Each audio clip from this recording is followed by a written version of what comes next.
All right, so let's look in Ableton 11 at the changes or updates to the menu. So sounds generally looks the same. If we look actually over here, just on what we can see, all the way down to samples looks the same over here, but we now have grooves and templates. So templates are like if you want to save a template for your techno songs and a different template for podcasts and a different template for kind of hip hop stuff, you can now save them as templates, and all your templates are here, so you can really easily get started on a track, instead of what you had to previously do is kind of save either one template that would always open, or you'd have to save a certain track, call it a template, and then go into its properties so that it wouldn't get recorded over. So that's a really cool feature. And then grooves over here once again. I think these are,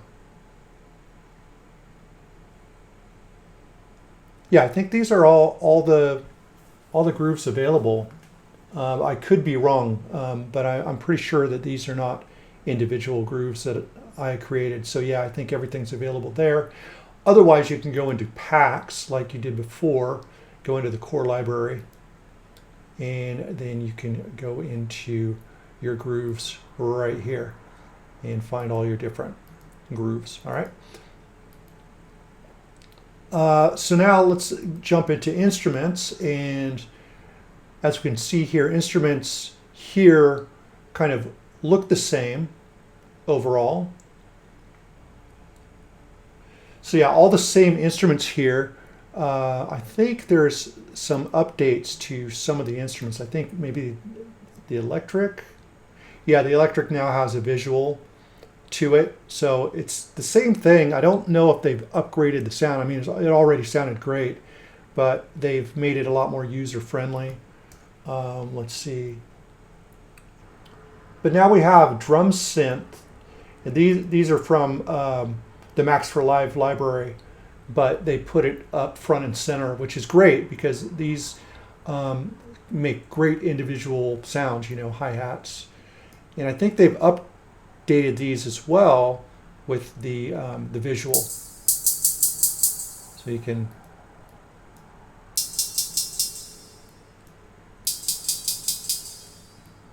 definitely worth checking out.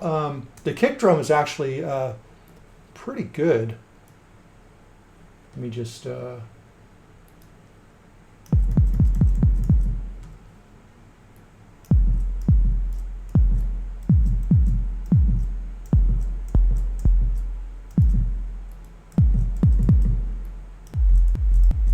attack level, drive, and obviously pitch. Really good stuff. I tend to use my own kick tools that I've developed, but this is great. And once again, another tool to get great sounds pretty quick. And so forth, snares, toms, sampler. So I think some of those got an update visually. If we come into effects, these are much better organized. So now you've got your delay and loop section, your drive and color, dynamics, EQ, modulators, and so forth. So if we come into our delay, what's been added is our spectral time. This is a new effect. And color and drive, these are all pretty much the same here, but once again, just easier to find. We've got all of our compressors and gate, EQs and filters, modulators. This is great.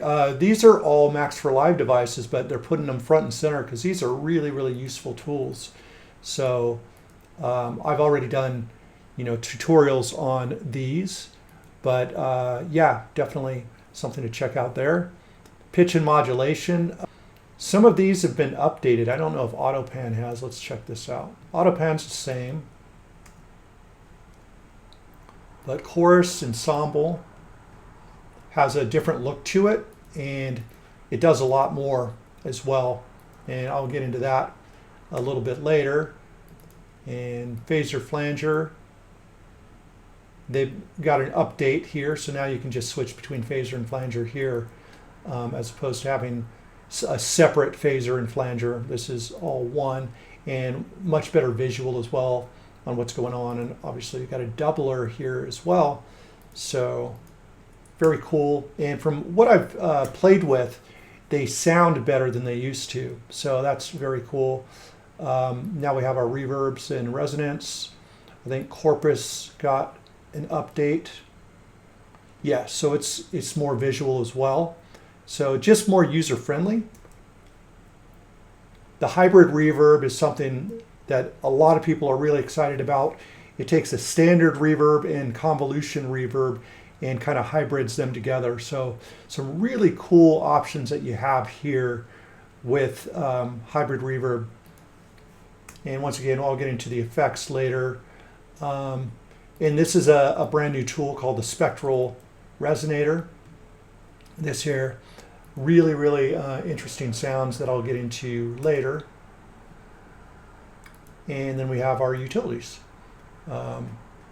And once again, all of these are pretty much the same as before. But yeah, everything is just much easier to find. Our MIDI effects, once again, as you can see, some Max for Live tools have been added as well, just because they're very useful and a lot of people have not explored them. So that is what's going on here with the menus. So other than that, everything works pretty much the same. But yeah, now we have some extra really fantastic tools. And now things are just much more easily accessible with the way things are labeled.